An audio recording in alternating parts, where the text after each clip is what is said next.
अंधेरे का रहस्य।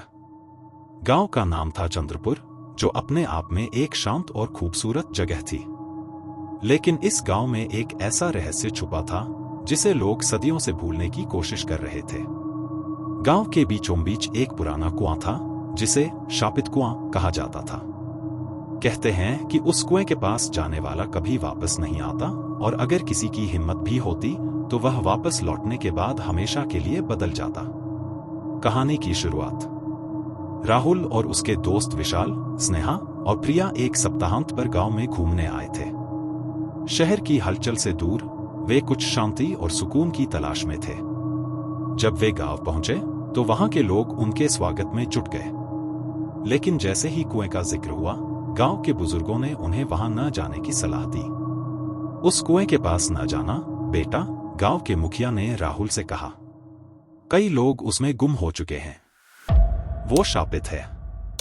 राहुल ने यह सुनकर हंसते हुए कहा, यह सब अंधविश्वास है। भला एक कुआं किसी को कैसे खा सकता है? लेकिन मुखिया ने गंभीरता से कहा, यह सिर्फ अंधविश्वास नहीं, सच है। हमने अपने आंखों के सामने कई लोगों को खोया है। राहुल और उसके दोस्तों ने गांव वालों की बातों को मजाक समझा और उसी रात उस कुएं को देखने का फैसला किया। रात का समय था, आसमान में चांद छिप चुका था और गांव में गहरा सन्नाटा पसरा हुआ था। चारों दोस्त हाथों में टॉर्च लेकर कुएं की ओर चल पड़े। जब वे कुएं के पास पहुंचे तो वहां की हवा अजीब सी लग रही थी। कुएं के चारों ओर सन्नाटा था, लेकिन उन्हें ऐसा महसूस हो रहा था जैसे कोई उन्हें देख रहा हो। कुएं के पास पहुंचकर राहुल ने टॉर्च की रोशनी कुएं के अंदर डाली, लेकिन अंदर सिर्फ अंधकार था। तभी विशाल ने महसूस किया कि उसके कंधे पर किसी का हाथ है। वह तेजी से मुड़ा, लेकिन वहां कोई नहीं था। उसने इसे अपनी कल्पना समझकर नजरअंदाज कर दिया। लेकिन कुछ ही देर बाद स्नेहा को महसूस हुआ कि कोई उसका नाम पुकार रहा है। राहुल, तुमने कुछ सुना? स्नेहा ने घबराकर पूछा। राहुल ने हंसते हुए कहा, अरे कुछ नहीं, यह सब तुम्हारा भ्रम है। लेकिन तभी प्रिया अचानक से चिल्ला उठी, देखो, कुएं के अंदर कुछ है। सभी की नजरें कुएं की गहराई में चली गईं। उन्हें कुएं के अंदर एक धुंधली छाया दिखाई दी, जो धीरे धीरे ऊपर की ओर आ रही थी। जैसे जैसे वह छाया ऊपर आई, उसके आकार में बदलाव होता गया। वह एक मानवाकृति की तरह लग रही थी, लेकिन उसकी आंखों में अजीब सी चमक थी, जैसे वह उनकी आत्माओं को देख रही हो। राहुल ने तुरंत टॉर्च बंद कर दी और दोस्तों को वहां से भागने के लिए कहा। लेकिन जैसे ही वे मुड़े, कुएं के चारों ओर हवा ने जोर पकड़ लिया और उनकी टॉर्च बुझ गई। अब वे घने अंधेरे में थे और उस छाया का हंसने की आवाज उनके कानों में गूंज रही थी। तुम्हें लगता है कि तुम यहां से भाग सकते हो? वह आवाज उनकी आत्माओं में गूंज उठी। विशाल ने घबराकर भागने की कोशिश की, लेकिन अचानक से उसका पैर किसी चीज में फंस गया और वह गिर पड़ा। जब राहुल उसे उठाने के लिए मुड़ा तो उसने देखा कि विशाल को कोई अदृश्य शक्ति खींच रही थी। राहुल, मुझे बचाओ, विशाल ने चिल्लाया, लेकिन उसकी आवाज धीरे धीरे धुंधली होती गई और वह कुएं की ओर खींचा चला गया। राहुल, स्नेहा और प्रिया डर से कांपते हुए कुएं के पास से भागने की कोशिश कर रहे थे, लेकिन वह छाया उनका पीछा कर रही थी।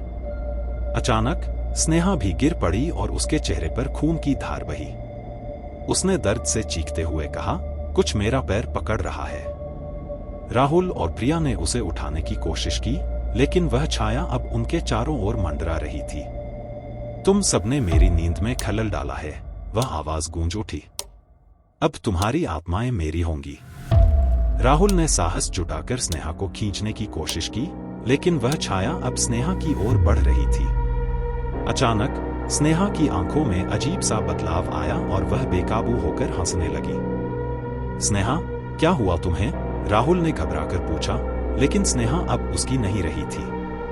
वह छाया अब स्नेहा के शरीर में समा चुकी थी। स्नेहा ने अचानक से प्रिया की ओर बढ़ते हुए कहा, अब तुम मेरी बारी हो।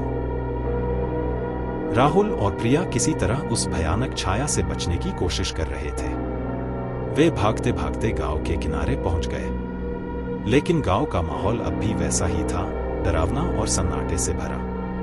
वे गांव के मुखिया के घर पहुंचे और मदद की गुहार लगाए। मुखिया ने उनकी हालत देखी और तुरंत समझ गया कि उन्होंने शापित कुएं की चेतावनी को नजरअंदाज कर दिया था। मुखिया ने उन्हें अंदर बुलाया और दरवाजे को मजबूती से बंद कर दिया। उसने एक पुराना ग्रंथ निकाला और उसमें से कुछ मंत्र पढ़ने लगा। लेकिन तभी अचानक से स्नेहा की अजीब सी हंसी बाहर से गूंज उठी। तुम्हें लगता है कि तुम मुझे रोक सकते हो? वह हंसी मुखिया के घर के चारों ओर गूंजने लगी। मुखिया ने एक आखिरी बार प्रार्थना की और कहा, इस शाप को केवल आत्मबलिदान से ही रोका जा सकता है। कोई तुम्हारे दोस्तों की जगह लेने को तैयार होगा तो ही यह खत्म हो सकता है। राहुल ने मुखिया की बात सुनी और सोचा कि वह अब तक कितने लोगों की जान खतरे में डाल चुका था। उसने फैसला किया कि वह खुद को कुर्बान कर अपने दोस्तों और गांव को इस शाप से मुक्त कर देगा। राहुल ने दरवाजा खोला और बाहर कदम रखा। स्नेहा की आंखों में अब भी वह भयानक छाया छिपी हुई थी। तुम्हें जो चाहिए मैं तुम्हें देने को तैयार हूं, राहुल ने कहा। बस मेरे दोस्तों और गांव को छोड़ दो। स्नेहा के चेहरे पर एक भयानक मुस्कान फैल गई। वह राहुल की ओर बढ़ी और उसकी आंखों में देखते हुए कहा, तुमने मुझे वह दिया जो मैं चाहती थी। अब तुम मेरे हो। स्नेहा ने राहुल का हाथ पकड़ा और अचानक ही उसकी आत्मा उसके शरीर से खींची जाने लगी। प्रिया और मुखिया ने देखा कि राहुल का शरीर धीरे धीरे सूखता जा रहा है, जैसे कोई उसकी जिंदगी को चूस रहा हो। अंत में राहुल का शरीर जमीन पर गिर पड़ा और स्नेहा की आंखों में वह भयानक चमक फीकी पड़ गई। वह अब फिर से सामान्य हो गई थी। राहुल ने खुद को कुर्बान कर दिया था, लेकिन उसने अपने दोस्तों और गांव को उस भयानक शाप से मुक्त कर दिया था। गांव में सन्नाटा टूट गया। लोग घरों से बाहर आए और देखा कि शापित कुएं की छाया हमेशा के लिए खत्म हो गई थी। मुखिया ने उस कुएं को मिट्टी से भर दिया और गांव वालों ने मिलकर एक मंदिर का निर्माण किया, जहां वे राहुल की वीरता की पूजा करने लगे। राहुल अब इस दुनिया में नहीं था, लेकिन उसने अपने बलिदान से गांव को उस अंधेरे रहस्य से हमेशा के लिए मुक्त कर दिया था।